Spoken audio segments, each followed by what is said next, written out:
In this vlog, I'm going to complain about my therapist. Um, there's been some trouble brewing for a while. A certain feeling of not quite rightness, but the last session really left a bad taste in my mouth, and it's a dilemma because my insurance will only let me see a psychiatrist in a clinic setting, a mental health clinic setting where the psychiatrist is there on site and the therapist. And I go to the one in Riverhead. And when I was at the partial hospitalization program last fall, and they were discharging me, I had a choice between Riverhead or Port Jefferson Clinic. And the therapist that I would be assigned to the Port Jeff had been an on-call therapist at the outpatient program I was in, and I despised him. So I picked Riverhead. And so, I can't see an independent psychiatrist. These are like poor people clinics, anyway, like low income clinics, because we have Medicaid. My psychiatrist is great. Also, I have no problems with her. She's been really, really good. I see her once a month. And the therapist, Fran, sometimes sometimes she challenges me in a good way or has interesting and helpful insights. So she doesn't like suck all the time. But the things that are not okay are really not okay. So, so for example, I brought up the other day, last Friday, um, I brought up that I wasn't completely sure if I should bring Poppy to the funeral that we're going to, Arlington National Cemetery. There's going to be rifles, bugles. It's going to be really solemn. It's going to be a horse. Um, just like a extremely formal ceremony, military ceremony. And I don't know exactly how long it's going to last. And there's just like going to be these silent moments of respect and reverence, and I'm worried that she'll, in her piercing voice, ask questions or make comments that are funny or ludicrous, breaking the mood. I'm also afraid that the rifle thing, a 21 gun salute, will freak her the fuck out, or it'll freak me out. So, and then I talked about all this with my therapist, and then I also am concerned about it bringing up a lot of questions about death and the afterlife, if there is one. What happens to us when we die? Why is it being buried? Death, death, death. I mean, she already has asked questions about what happens when we die. And the first time she asked me that, I blurted out, our souls go to heaven, which I had not planned on introducing godly ideas to her, but I panicked. And I don't completely not believe that. I mean, not a specific heaven, but I sort of believe we have souls. I don't know. Maybe it's just my Catholic upbringing. I have this hopeful wish that in some way we go on.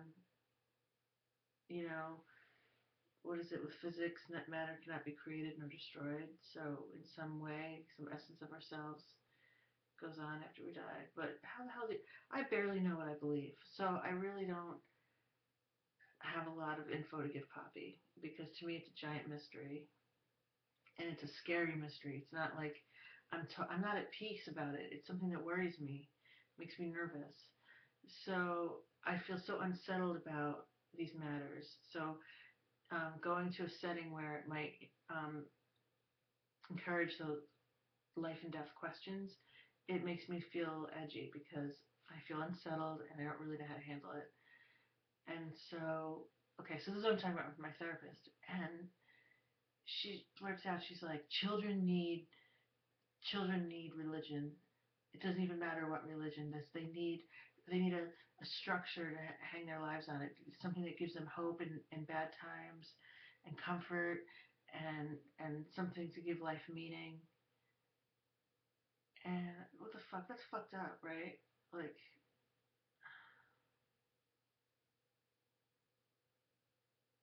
So I let her go on and on. She went on about how religion is crucial um, to giving meaning to life and comfort in life and that. And I let her do it. And then I said, my husband Paul was not raised with any religion at all. And he is the most grounded and peaceful human being that I know. And all the people that I know that were raised with religion, including me, are insane. So I think that it messes with your head. I think that imposing these stories, made up stories, myths, as if they're real and factual, is really confusing emotionally and intellectually. And I do feel like I have a spirituality, but I don't know how to put it in words, and I don't know how to communicate that to my daughter. And I don't want to tell her what she should believe. Well, you're her mother. You need to give her that. That's something that only that's one of your jobs is to provide her with that security.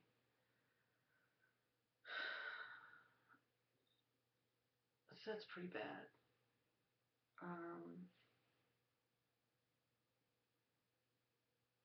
I had another example in mind of a somewhat recent where she gives advice, unwanted advice.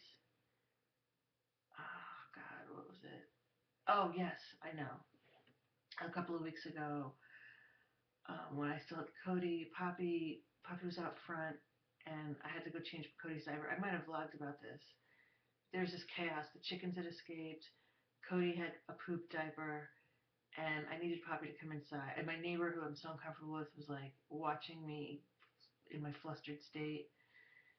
And Poppy, I needed her to come inside the house so I could change his diaper because I am not comfortable with leaving her out in front by herself at age 4 because there's no sidewalks. Our lawn goes right down into the road. It's not a heavily trafficked road, but people come fast, zooming down the street. And she tells me that she knows about street safety, and actually she does, but she's still tiny and 4 years old. And I've told her, I'm like, a car might not see you. Like, it's just, you need to come in. And she was just refusing. And so I grabbed her hand and squeezed it, and I was like, get inside right now, and made her cry. So I felt like shit about that. And I brought it up to therapy. I told her the same story I just told you. And then and she was like, she needs to know that you're in charge. It's not safe for a 4-year-old to be out front. So you absolutely have to, you do the right thing. I can't believe that you're even questioning that, this is a matter of safety. And so I was like, I know it's a matter of safety. That's why I made her come in the house. But I'm disturbed that I let her refusal and the situation get me to a point of rage and squeezing her hand and speaking right in her face in a threatening manner. I was like, that's bad. I could have, if I was more centered, um, whatever, in a better state of mind, had better skills, better parenting skills and patience, I could have made her come in a different way without basically a threat, by dealing with her in a threatening manner. And I felt rage. I don't, if she's doing something that's not exactly what I want, I don't want to feel enraged about it. And it was like I didn't even say that. It was like, you're the parent, you're in charge, this is how it has to be. That a 4-year-old is not like lecturing me in this patronizing way about ignoring my repeatedly trying to assert I have a problem with rage. I have a rage problem. I don't want to treat my daughter in a rageful manner. I don't want to squeeze her hand hard. I don't want to talk to her in an intimidating tone of voice. The anger. You can be an authority figure to your child without doing it from a place of anger, of rage. Ugh. The other thing that's wrong with my therapist is that she launches into personal stories. And one time she even said, "No, don't tell Dr. Kulkarni this," which is she's a psychiatrist at the clinic, which I feel like is putting me in this complicit like I feel like it's like this it's manipulative.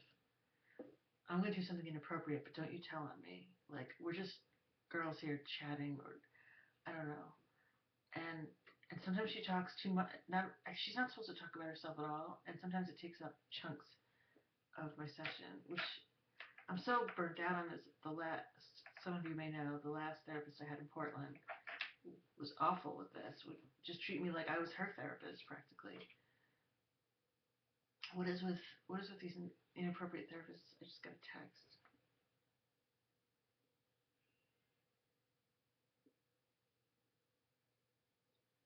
Um, from one of my viewers.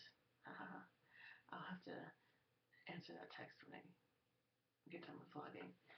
So yeah, talking about herself, like I have depression too. I've struggled. The one time that it was actually extremely helpful, I will selfishly admit, was when she told me that she used to be on disability, which actually makes me think she's crazy. Like anyway, that she used to be on disability for mental problems, and she like knew the ins and outs of the system and like what she gave me like helpful information. But at the same time, while it was happening, I was like, oh my god, I can't believe you're telling me this. Like she told me that she was living in a rented room in a garage because because her disability income was so low. She was basically living in poverty, and every month she had to decide whether to buy food or her medications. And she felt like her family had given up on her, and her family and friends like just kind of wrote her off as a loser. And she decided to go back to school, and she's she has ADHD, and so it was really hard for her to focus and concentrate and get back in the swing of things. So she took it really slow, but she was very determined to do well and blah blah blah. And now she's a therapist. And she also has told me at other times that she worked in research in science in some way. I don't know. She's got a science background. And then the other day when I was talking about my heart, she mentioned, she was like, "Is it this?" Because I told her I didn't know what my diagnosis was yet. And she was like, "Is it blah blah blah ventricular fibrillation?" And I was like, "It might be. I was reading about that. How do you know that?" And she said, "I used to be an EMT." So anyway, something about her telling me. Oh, the other pissed off. At my last session, I told her about my heart deal, about all my appointment last week, and how I have to wait until June to find out more about what my treatment will be. And I told her that I was anxious and nervous, of fucking course. I was like, at potential heart disease. At heart disease, I think I have heart disease, and that's scary to me. And she was like, well, you just have to wait till that appointment to see. There's no need in freaking out. And I said, yeah. I was like, my biggest fear is surgery. Like that's the worst thing to me. And she went, oh, she's like, you are so overreacting to this. Like she said that like in this exasperated tone. And I was like, no, I'm not. I know that my options from what my research is that there's medications, a pacemaker, or surgery. And I don't know how bad my condition is. And I kind of have a gut feeling that I'll probably just be looking at medications. But I happen to also have a lifelong fear of surgery. Like, so it's just bringing that up for me. I'm not assuming. Oh, so you're making huge assumptions. That's what she said. Like, and like eye roll. I'm not assuming. Just I'm feeling enraged right now. Just I feel kind of stuck with her. I don't know. Like, I guess this clinic must have another therapist. I guess I could make a complaint about her and request to see a different therapist, which would be a drag, like starting all over again. I don't want to leave the clinic because I don't want to leave my psychiatrist. I don't want to go to the other clinic and get hair lip creep guy who I would be assigned to, or at least, I mean, maybe I wouldn't be assigned to him, but in the fall, that's who I was going to get. I've got 5 seconds left. Anyway, that's it. That's, ugh. Okay, thank you. Goodbye.